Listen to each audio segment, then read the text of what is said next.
সকলকে শুভ নববর্ষ জানিয়ে আজকের ব্লগটা শুরু করলাম। তো সবাই কেমন আছো? নিশ্চয়ই ভালো আছো। নববর্ষ বলে কথা, তো সবাইকে তো ভালো থাকতেই হবে। দেখো, তাই আজকে আমি সকাল সকাল স্নান করে পুজো সেরে রান্নাঘরে চলে এসেছি। তো দেখে নিলে আজকে রান্নাবান্নায় আমার মেনু কী আছে।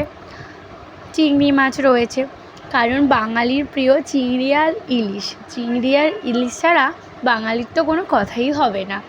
তো আজকে ভাবলাম, চিংড়ি তো দেখলেই আমাদের প্রথমেই মনে পড়ে চিংড়ির মালাইকারির কথা।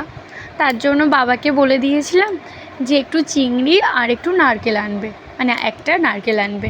তো সেই মতো বাবা সকাল সকাল চিংড়ি আর নারকেল নিয়ে চলে এসেছে। তো বৌমার হাতে স্পেশাল রান্না খাবে বলে, মানে মালাইকারি খাবে বলে, তো সকাল সকাল বাবা এনে হাজির করে দিয়েছে। তো এবার আমার রান্নাবান্না করার পালা।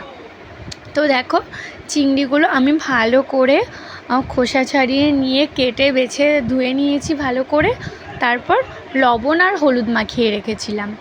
তো এখন সেগুলোকে ভেজে নেওয়ার পালা। তো আমি ভেজে নিয়েছি। এবার সেই ভাজা তেলের মধ্যেই ফোড়ন দিয়ে পেঁয়াজ বাটা দিয়ে দিলাম। তো ফোড়ন কী দিয়েছিলাম সেটাই তোমাদেরকে বলছি। আমি ফোড়ন দিয়েছিলাম দারচিনি, এলাচ, লবঙ্গ আর গোটা জিরে। আর এখন পেঁয়াজটা দিয়ে দিয়েছি। তো পেঁয়াজটাকে ভালো করে ভাজা করে নেব। ভাজা হয়ে গেলে তারপরে এর মধ্যে দেব। তারপর দেখো, আমি রসুন আর কাঁচা লঙ্কা অ্যাড করে নিয়েছিলাম। রসুন কাঁচা লঙ্কা দিয়ে তারপর আমি হলুদ গুঁড়ো দিয়েছি, লবণ দিয়েছি, তারপর একটু হালকা কাশ্মীরি লঙ্কার গুঁড়ো দিয়েছি। এগুলো দিয়ে ভালো করে মশলাটাকে কষিয়ে নিচ্ছি। আর আমি নারকেল কুড়ে নিয়েছি, একটা গোটা নারকেলই নিয়েছি। তো ওইগুলো মিক্সারে পেস্ট করব। পেস্ট করে তারপর নারকেলের দুধ বার করব। দেখো, এই যে আমি হাত দিয়ে শক্ত করে ভালো করে চিপে চিপে নারকেলের দুধটা বার করেছি। আর এখানে একটু একটু করে দিচ্ছিলাম, দিয়ে মশলাটাকে কষাচ্ছিলাম জল টল দিয়ে। তো দেখো, নারকেলের দুধটাও দিয়ে দিয়েছি। এবার ভালো করে হালকা হালকা আঁচে ভালো করে কষিয়ে নেব। তো জানো তো, আমার একটা ভুল হয়ে গেছিলো মালাইকারিতে। তো মালাইকারিটা না স্মুথ হয়। তো আমি না সেদিন এত তাড়াহুড়ো ছিল, আমি না নারকেলের ওই যে হালকা ছিবড়াগুলো থাকে সেগুলো না সেঁকতে ভুলে গেছিলাম। তার জন্য আমার দেখো একটুখানি কী বলবো, স্মুথটা হয়নি। একটু ওই নারকেলের কী বলবো এটাকে, আঁশ রয়ে গেছে। আঁশ না গোছাতে পারছি না তোমাদেরকে। যাই হোক, পরে সেগুলো মিশে গিয়ে দেখো এরকম গ্রেভিটা হয়ে গেছে। দেখো, বোঝা যাচ্ছে না, কিন্তু আমি যদি একটু সেঁকে নিতাম একদম স্মুথ পেস্টটা আমার হয়ে যেত। যাই হোক, মালাইকারিটা দেখতে কিন্তু দারুণ হয়েছে, খেতেও কিন্তু দারুণ হবে। দেখো, মালাইকারিটা দেখতে যতটা সুন্দর হয়েছে না, খেতে কিন্তু তার থেকেও অনেক সুন্দর হবে, অনেক সুন্দর হয়েওছে। তো দেখো, ফাইনালি আমি গরম মশলা দিয়ে ঢেকে রাখবো কিছুক্ষণ। আমার অলরেডি রান্না ডান। তো আমি এখন কিছুক্ষণ 5 মিনিটের জন্য ঢেকে রাখবো, তারপর গরম গরম সার্ভ করব।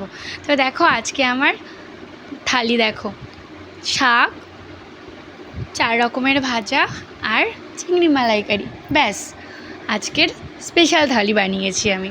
তো দেখো, দুপুর সবাই খাওয়া দাওয়া করে রেস্ট করে আজকে একটু অ্যাগ্রোপলিসের ছেলেকে নিয়ে ঘুরতে গেলাম। তো এই যে মা আর ছেলে সামনে যাচ্ছে আর আমরা যাচ্ছি পেছন পেছন, আমি কাকিমা বোন যাচ্ছিলাম। তো দেখো, অনেক দিন পর অ্যাগ্রোপলিসে এলাম ছেলেকে নিয়ে। প্রায় 1 বছর হয়েছে যে আমি অ্যাগ্রোপলিসে যাই না, 1 বছর পরেই গেলাম। আমাদের একদম বাড়ির কাছে, তবুও না যাওয়া হয় না। তো দেখো, আজকে চলে গেলাম ফাইনালি অ্যাগ্রোপলিস। আর আজকে না ওই চিংড়ির মালাইকারি খেয়ে তিশানের পাপার প্রচুর পরিমাণে অ্যালার্জি হয়ে গেছে। তো আমাদের প্ল্যান ছিল অন্য কোথাও যাবার, কাকিমা আমরা মিলে, তো যেতে পারিনি। কারণ কি বলো তো, ওর চোখে এতটা পরিমাণে অ্যালার্জি হয়ে গেছে চিংড়িটা খেয়ে, পুরো চোখ থেকে শুরু করে গলা টলা পুরো ফুলে একসার অবস্থা। ওর জন্য পুরো প্ল্যানটাই ক্যান্সেল করে দিয়েছিলাম। তারপর ওষুধ টষুধ খেয়ে ও একটু সুস্থ হয়েছে, এখন বলল যে একটু ঘুরে আসো। তো তার জন্য আমরা গেলাম। দেখো অ্যাক্রোপলিসে না ফাংশান হচ্ছিল, তো এত ভালো লাগলো, তো বাউল সঙ্গীত হচ্ছিল, এত সুন্দর লাগলো কি বলবো, মানে দারুণ দারুণ গান। আমি শুধু গানটা তোমাদেরকে শোনাতে পারছি না, কেন কি গানটা শোনালে না ইয়া মানে কী বলবো কপিরাইট চলে আসে, তার জন্য আমি গানটা শোনাতে পারছি না। এত সুন্দর গান হচ্ছিল আর এত ভালো লাগছিল।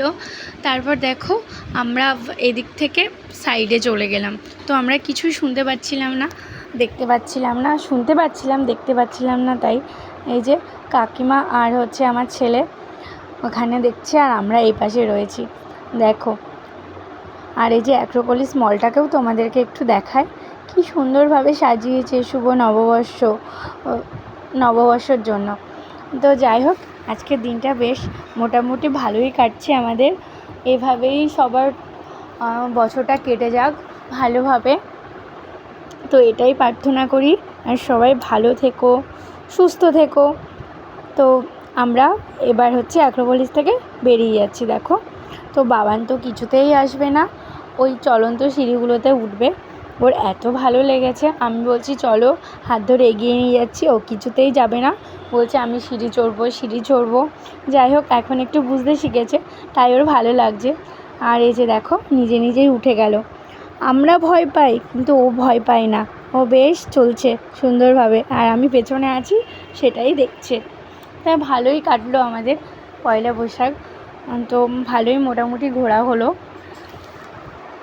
তো আমাদের যে প্ল্যানটা ছিল ওই পরে একদিন সেইখানে যাওয়া হবে, যে প্ল্যানটা ছিল আর কি। তো দেখো আমরা বাইরে বেরিয়ে ফুচকা খেয়ে নিয়েছিলাম, এবার সবাই মিলে আইসক্রিম খাচ্ছি। তো বাবানকে তো একটা কোণ দিয়ে দেওয়া হয়েছে, তো আবার আরেকটা নেব, ও একটু আমি একটু করে খাচ্ছিলাম, কারণ ওকে পুরোটা দেওয়া ঠিক নয়।